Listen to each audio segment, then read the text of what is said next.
Direktorat Reserse Kriminal Khusus Polda DIY menangkap 5 pemain judi online. Tersangka kerap berganti akun meraup untung lebih besar.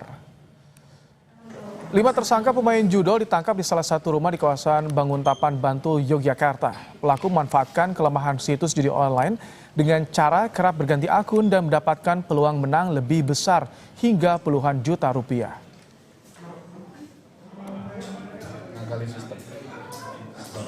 Perannya untuk NPS ini adalah bosnya, dia yang menyiapkan link atau situsnya, dia mencari, kemudian menyiapkan PC-nya, kemudian menyuruh 4 orang karyawannya untuk masang judi online. Kemudian dia mencari promosi di situs-situs web judi online itu. Dia menurut pengakuan tersangka adalah keuntungannya mengambil dari feed atau yang ada promosi tadi. Setiap pembukaan akun atau situs akun yang baru itu. Soal penangkapan pelaku judi online di Yogyakarta yang mengelabui bandar mengakali sistem, kita akan bahas bersama dengan Yusuf Warshim, Komisioner Kompolnas. Assalamualaikum, selamat malam Pak Yusuf. Waalaikumsalam, selamat malam Mas Ibrahim. Baik, malam. Pak, ini kan menjadi pertanyaan publik karena pelaku yang ditangkap ini diduga mengakali sistem promo situs judi online. Keuntungannya besar. Ini yang dipertanyakan siapa pelapornya, apakah bandarnya yang merasa dirugikan atau siapa yang Kompolnas dapat nih, Pak Yusuf? Iya, kita monitor di medsos lagi rame ini ya. Agak janggal nih narasinya kok soal mengakali sistem ya. Situsnya sendiri ini ditindak atau tidak itu. Jadi ini agak-agak janggal. Tentu kami sedang mempersiapkan permintaan klarifikasi secara resmi. Untuk sementara informasi yang secara jelas Kompolnas sendiri secara informal belum mendapatkan. Hanya memang apabila kita baca di pemberitaan 5 tersangka. Nah, yang pasti kalau 5 tersangka ini deliknya 303, terus Undang-Undang ITE pasal 27 terkait dengan transmisi yang konten yang mengandung judi, ya itu kan tetap penjudi. Nah, pertanyaannya bagaimana dengan situsnya? Nah, situsnya ini bagaimana? Situsnya apakah tidak tertangkap atau bagaimana? Yang pasti ya kalau narasinya soal mengalahkan, diduga mengalahkan bandar ya itu janggal, tidak tepat itu. Tapi kalau memang 5 tersangka ini, yang memang kalau apabila memang benar-benar sudah ditetapkan tersangka 5 orang ini, ya delik yang disangkakan ya itu kan main judi, main judi ya penjudi, bukan soal mau menang atau mau kalah ya itu. Melanggar delik itu, jadi pemain bandar sama-sama itu kriminal, harus ditindak Pak Yusuf ya? Iya. Hanya yang menjadi pertanyaan mungkin kalau situs ya itu kan melalui kewenangan pemblokiran. Penyidik ketika sudah melakukan penangkapan terhadap 5 orang yang apabila benar telah ditetapkan tersangka dengan delik 303 KUHP atau sebelumnya pasal 27 Undang-Undang ITE.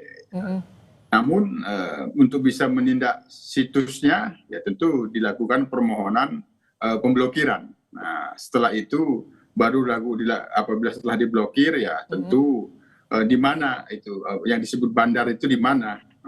Apabila di dalam negeri ya tentunya harus ditindak juga karena kan tetap penjudi, tetap berpraktek judi. Pak Yusuf, kalau dari narasi yang disampaikan, artinya sebetulnya gampang dong jika bandar yang merasa kerugian, artinya bandar juga bisa ditangkap juga dong kalau seperti itu Pak Yusuf ya? Itu yang sangat janggal, maka kita akan mendapatkan meminta klarifikasi apakah memang benar terkait dengan narasi mengakali sistem, terus karena mengakali sistem itu menjadi dipidana, kan bukan itu. Ketika dia masuk dan mengetahui itu situs judi online dan dia main judi di situ dan soal menang dan kalah tentu itu sudah melanggar delik. Delik 303. Kalau itu online tentu Undang-Undang ITE itu sudah ada. Itu yang kaitannya dengan pemainnya. Nah, soal mau mengakali atau tidak kan itu urusan yang kedua. Yang pasti ada situs. Nah, jangan sampai bukan situs judi, kan itu. Yang penting ada situs judi online yang di situ ada diduga bandar. Apabila ingin melakukan penindakan, situs tersebut dimohonkan untuk dilakukan pemblokiran, kemudian dilakukan penindakan, itu yang tepat. Bukan soal mengakal-ngakali sistem, itu yang tepat sebenarnya. Oke, tapi kalau misalkan yang Kompolnas cermati dengan pernyataan ataupun juga yang disampaikan oleh polisi, itu kan dari temuan-temuan di lapangan, Pak Yusuf. Artinya ini komunikasi yang seperti apa yang disoroti oleh Kompolnas? Ya seharusnya kan modusnya aja yang dijelaskan. Main judi online, modusnya seperti apa? Modusnya 5 orang, 4-nya itu 1 sebagai bos, 4 sebagai karyawan yang mengoperasikan 4 komputer dengan membuat akun. Itu kan modus. Kan dia tetap diduga berjudi secara online, berarti ada situs judi online-nya.